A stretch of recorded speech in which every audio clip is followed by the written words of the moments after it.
Dear student,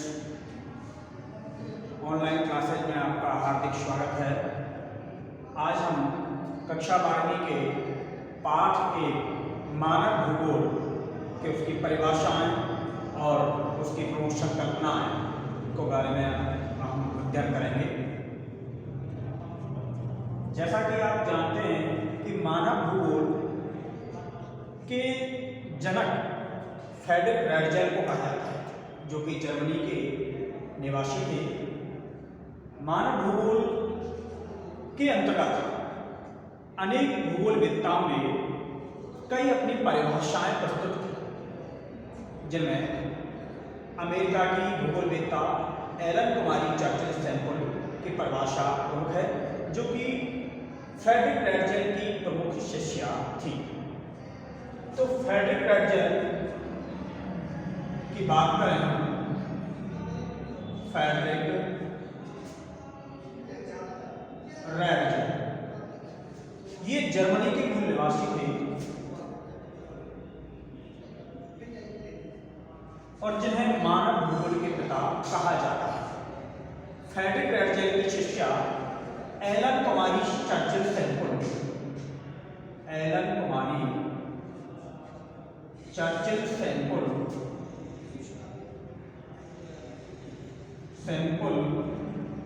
ने मानव भूगोल की प्रमुख परिभाषा प्रस्तुत की और उनकी परिभाषा में दो बिंदु प्रमुख रहे हैं। मानव भूगोल में चंचल मानव और अस्थायी पृथ्वी के संबंधों को उन्होंने बताया है। तो उनकी परिभाषा के अनुसार मानव भूगोल चंचल मानव, क्योंकि मानव का जो स्वभाव होता है वो कैसा होता है, चंचल होता है, वो कुछ ना कुछ करता रहता है। तो चंचल मानव और अस्थायी पृथ्वी, पृथ्वी हमारी कैसी है, अस्थायी है, नाशवान है। तो अस्थायी पृथ्वी के साथ में चंचल मानव के संबंधों को क्या कहा गया है, मानव भूगोल कहा गया है। इसके बाद में हम बात करते हैं फ्रांस के भूगोलवेत्ता पॉल बेडाल्डी लाप्लास, जिन्हें लाप्लास के नाम से जाना जाता है। पॉल बेडाल्डी लाप्लास ने मानव भूगोल की प्रमुख परिभाषा प्रस्तुत की और उन्होंने बताया कि मानव भूगोल अस्थायी जो पृथ्वी है उसके साथ मानव समाजों का अध्ययन मानव भूगोल कहलाता है। तो दोनों ही परिभाषाओं में हम देखें कि पृथ्वी जो है वो कैसी है, अस्थायी है। तो अस्थायी पृथ्वी के साथ में एक बताया गया है मानव समाजों का अध्ययन और दूसरा बताया गया है कि मानव का जो चंचल स्वभाव है, तो चंचल मानव का पृथ्वी के साथ में कैसे क्रियाशील संबंध रहे, तो उसे मानव भूगोल कहा जाता है। मानव भूगोल की सामान्य अगर परिभाषा को देखा जाए तो हम देखते हैं कि मानव भूगोल के अंतर्गत स्वयं मानव, जो कि मानव भूगोल का प्रमुख केंद्र बिंदु है, मानव से संबंधित समस्त क्रियाकलाप और पृथ्वी के साथ उसके जो परिवर्तनशील जो संबंध हैं उनका अध्ययन करना ही मानव भूगोल कहा जाता है। मानव भूगोल के अंतर्गत हम आज मानव भूगोल की प्रमुख अवधारणाओं के बारे में जानेंगे। तो मानव भूगोल की प्रमुख 3 अवधारणाएं हैं। सबसे पहली अवधारणा है प्रकृतिवाद। पहली अवधारणा है हमारी कौन सी, प्रकृतिवाद। प्रकृतिवाद जिसे नियतिवाद, निश्चयवाद आदि नामों से भी जाना जाता है। प्रकृतिवाद को वातावरणवाद भी कहा जाता है। तो प्रकृतिवाद नाम से ही मालूम पड़ रहा है कि प्रकृतिवाद में प्रकृति को एक शक्तिशाली बताया गया है। प्राचीन काल में जब मनुष्य का जन्म हुआ था उस समय प्रकृति के अनुसार मनुष्य अपने आप को ढाल लेता था, अनुसरण कर लेता था, जिसे अनुकूलन कहा जाता है, एडेप्टेशन कहा जाता है। मानव भूगोल के अंतर्गत प्रकृतिवाद के अंतर्गत जो प्रमुख अवधारणा रही है, जिसके समर्थक फ्रेडरिक रैटजेल रहे हैं, जो कि जर्मनी के थे। फ्रेडरिक रैटजेल ने प्रकृतिवाद के अनुसार बताया कि प्राचीन समय में प्रकृति सर्वशक्तिमान थी, शक्तिशाली थी। मनुष्य अपनी सभी आवश्यकताओं के लिए प्रकृति पर निर्भर था।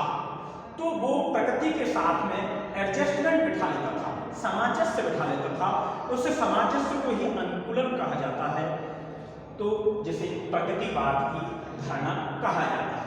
तो प्रकृतिवाद की धारणा में दो बातें निकल के आई कि प्रकृति सबसे शक्तिशाली है, प्रकृति सबसे शक्तिशाली है, और मनुष्य क्या था, अपनी सभी आवश्यकताओं के लिए प्रकृति पर निर्भर होने के कारण, प्रकृति पर अपनी सभी आवश्यकताओं के लिए वो क्या था, आश्रित था।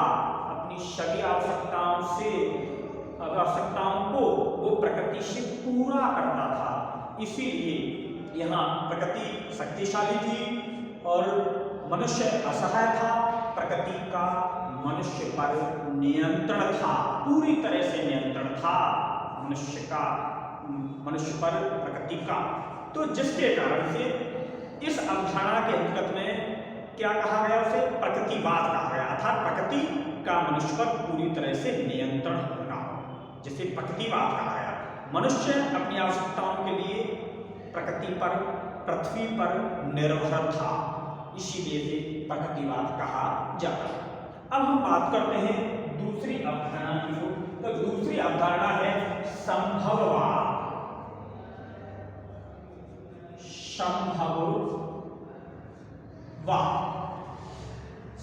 पहली अवधारणा, जैसा कि मैंने अभी आपको बताया कि फ्रेडरिक रैटजेल ने प्रकृतिवाद, वातावरणवाद, नियतिवाद, निश्चयवाद की अवधारणा प्रस्तुत की। दूसरी अवधारणा जो है संभववाद, फ्रांस के भूगोलवेत्ता पॉल बर्नार्डी लाप्लास, जो कि फ्रांस के मूल निवासी थे, उन्होंने मानव भूगोल की दूसरी संकल्पना को प्रस्तुत किया। इस संकल्पना के अनुसार विद्यार्थियों, इस संकल्पना के अनुसार प्रकृतिवाद और नव प्रकृतिवाद, नव निश्चयवाद, रुको और जाओ अवधारणा के एक मध्य की अवधारणा को प्रस्तुत किया गया कि धीरे धीरे मनुष्य का जब विकास हुआ, उसके सामने अनेक तकनीकें आ गई, संसाधन आ गए, मशीनें बन गई, तो मनुष्य के सामने विभिन्न विकल्प आ गए, विभिन्न संभावनाओं ने जन्म ले लिया। मनुष्य की इच्छा शक्ति प्रबल हो गई कि अब इस कार्य को मैं कर सकता हूँ, अमुक कार्य को मैं कर सकता हूँ। पहले क्या था, प्रकृतिवाद में क्या था, मनुष्य प्रकृति के अनुसार ढलता था, प्रकृति पर पूरी तरह से निर्भर था, प्रकृति का मनुष्य पर कंट्रोल था। लेकिन तकनीक, संचार के आने के कारण अब मनुष्य के सामने संभावनाओं ने जन्म ले लिया कि वो अमुक कार्य कर सकता है। इस अवधारणा में मनुष्य प्रकृति पर आंशिक रूप से निर्भर रहा, पूरी तरह से निर्भर नहीं रहा। प्रथम अवधारणा जो पढ़ी थी हमने, प्रकृतिवाद जो पढ़ी थी, उसमें क्या था कि मनुष्य प्रकृति पर पूरी तरह से निर्भर था, इसीलिए प्रकृतिवाद कहा गया। दूसरी अवधारणा के अनुसार मनुष्य प्रकृति पर पूरी तरह से निर्भर नहीं रहा, आंशिक रूप से निर्भर रहा। उसके सामने अनेक विकल्प, संभावनाओं ने जन्म ले लिया, जिसके कारण उसने प्राकृतिक संसाधनों का अंधाधुंध दोहन प्रारंभ कर दिया, तो जिसे संभववाद कहा गया।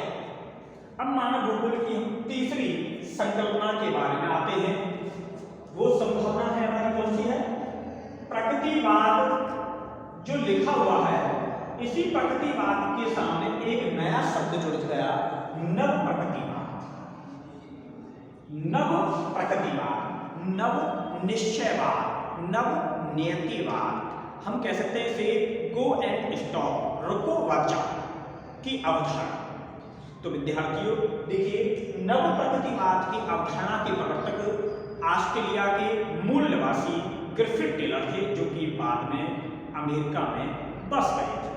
तो ग्रिफिथ टेलर ने अपनी एक नई सिद्धांत, नई संकल्पना को प्रस्तुत किया, जिसे नव प्रकृतिवाद, नव निश्चयवाद, नव नियतिवाद, रुको व जाओ, जो है गो एंड स्टॉप आदि नामों से भी जाना जाता है। तो इस सिद्धांत के अनुसार विद्यार्थियों कि इस सिद्धांत के अनुसार बताया गया कि जो पहली अवधारणा थी हमारी, कौन सी, वातावरणवाद, दूसरी अवधारणा जो थी हमारी संभववाद, तो संभववाद के बाद में जब मनुष्य के सामने अनेक विकल्प आ गए तो अनेक उसने प्राकृतिक संसाधनों का अंधाधुंध दोहन प्रारंभ कर दिया। तो एक नई अवधारणा निकल के आई जिसके अंतर्गत में हमारा सस्टेनेबल डेवलपमेंट, सतत पोषणीय विकास शब्द निकल करके आया।